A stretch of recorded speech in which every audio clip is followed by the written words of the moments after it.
ថាបងស្រឡាញ់អូនគឺជាអូនតែហេតុអ្វីទើបបងលួចមានគេតែលាក់យូរប៉ុណ្ណា5អូនបានទេហើយអូនបានអន់ចិត្តបងថាវាមិនពិនទេបងមិនបានស្រឡាញ់គេគ្រប់យ៉ាងគឺមិនដូចបងគិតរាប់អានគ្នាធម្មតាគេនោះត្រឹមជាមិនហើយអ្វីអូនមិនជឿចិត្តបងតាមតន់តន់ណែបងនៅហ៊ានប្រកាយគិតអូនមុំពេកតែដឹងមកស្រឡាញ់គេចេញទៅបងអាចជ្រើសរើសផ្លូវដើរតាមបេងដងបងគេជាជនទី3ហើយដោយខ្ញុំមានអារម្មណ៍ថាខ្ញុំជាអ្នកបំបីបំបាំងស្នេហាគេបងទៅចង់ថៃគេចង់មិនចង់ធ្វើជាមនុស្សអាត្មានិយមប្រហែលខ្ញុំជាជនទី3តាំងពីដំបូងគ្រាន់តែមិនទាន់នឹងខ្លួនគេអាចនឹងយកខ្ញុំសំ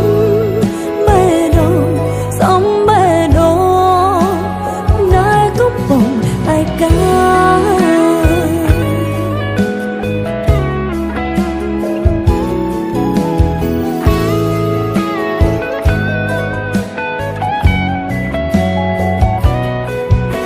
តន់ភ្នែកបងនៅហ៊ានប្រកាយគិតអូនមុំពេកតែដឹង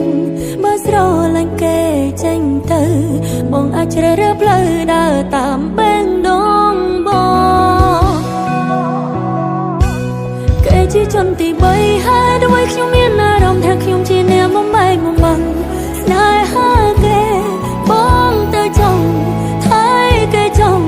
មិនចង់ធ្វើជាមនុស្សអាត្មានិយមប្រហែលខ្ញុំជាជនទី3តាំងពីដំបូងគ្រាន់តែមិនទាន់នឹងខ្លួនគេអាចនឹងយកខ្ញុំសំបេះដូងសំបេះដូងដែលកំពុងឯកាគេជាជនទី3ហើយដោយខ្ញុំមានអារម្មណ៍ថាខ្ញុំជាអ្នកបំបីបំបាំងស្នេហាគេបងទៅចង់ថៃគេចង់មិនចង់ធ្វើជាមនុស្សអា